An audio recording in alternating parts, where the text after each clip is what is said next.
Aqui é importante que já tenha visto o vídeo sobre o Walk Forward Analysis. Se não viu, por favor, pausa o vídeo, assiste lá, depois volta aqui. Aqui nós vamos falar sobre Monte Carlo. Todos os outros testes que a gente viu são para analisar o passado, analisar o resultado do nosso backtest para ver se ele tem alguma robustez e ele tem alguma possibilidade de performar no futuro. Já o Monte Carlo é um teste para a gente analisar como o futuro pode se desdobrar. Baseado no que a gente tem no passado, o que a gente pode esperar do futuro. Ele foi originalmente criado para analisar jogos de azar em cassinos, por isso que ele ganhou esse nome de Monte Carlo, e por isso que eu vou usar algumas cartas presentes para ele. Vamos lá. Então esse é o resultado do nosso backtest. Cada uma das 10 cartas representa uma operação. A inclinação representa o lucro ou prejuízo.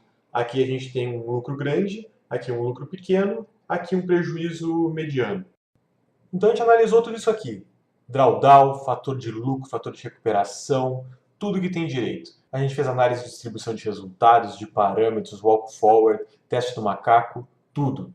Porém, isso aqui é tudo algo muito teórico. A gente tem que começar a pensar no e se.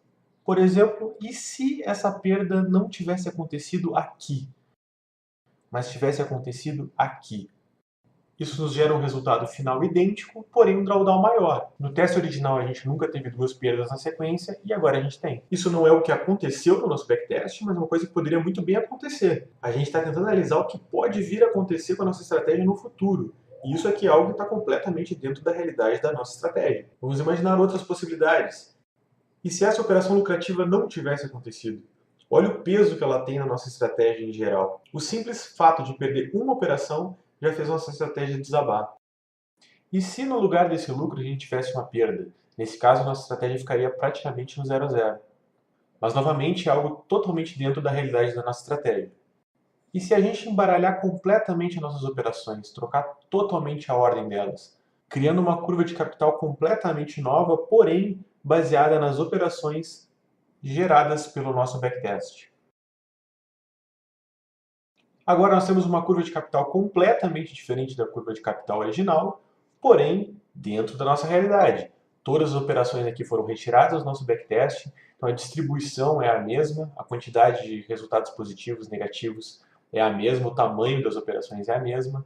Então é uma curva que pode muito bem vir a acontecer no futuro, baseado no que a gente viu no nosso backtest. A gente pode repetir esse processo e gerar uma nova curva,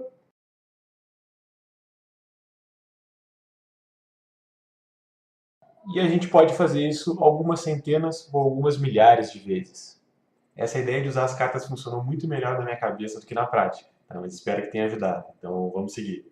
Aqui nós temos o processo repetido 2.500 vezes. E aqui a gente tem um quadro de estatísticas desse processo. Então aqui a gente pode ver que de todos esses 2.500 cenários, o melhor foi R$ 9.200 de lucro, o pior foi menos 10.000, a média foi de R$ 1.200, e que 70% deles foram positivos. Então isso aqui é uma expectativa muito realista do futuro. Uma probabilidade de aproximadamente 70% de ficar positivo depois de um ano rodando essa estratégia. Se eu fosse chutar quanto a gente vai ter de lucro depois de um ano, eu diria R$ 1.200. O pior cenário imaginável é perder 10.000 e o melhor cenário imaginável é ganhar 9.200. Nós poderíamos muito bem usar fórmulas de estatística, fórmulas de probabilidade, para a gente calcular a chance dessas coisas acontecerem. Qual é a chance de ter duas grandes perdas na sequência, baseado no backtest que a gente tem? Qual a chance de a gente ter um lucro maior? Qual a chance de ter um drawdown de X? A gente poderia fazer tudo isso matematicamente. Porém, o método de Monte Carlo simplifica muitas coisas. Ele gera um grande número de possibilidades e a gente só analisa essas possibilidades geradas. Ele foi originalmente criado para análise de jogos de cassino, por isso que ele ganhou esse nome de Monte Carlo, e é uma das ferramentas disponíveis aí para vocês, usuários do ano, ok? Então, obrigado por assistir. Se ficou alguma dúvida, deixa um comentário aí embaixo e até o próximo vídeo. Até mais.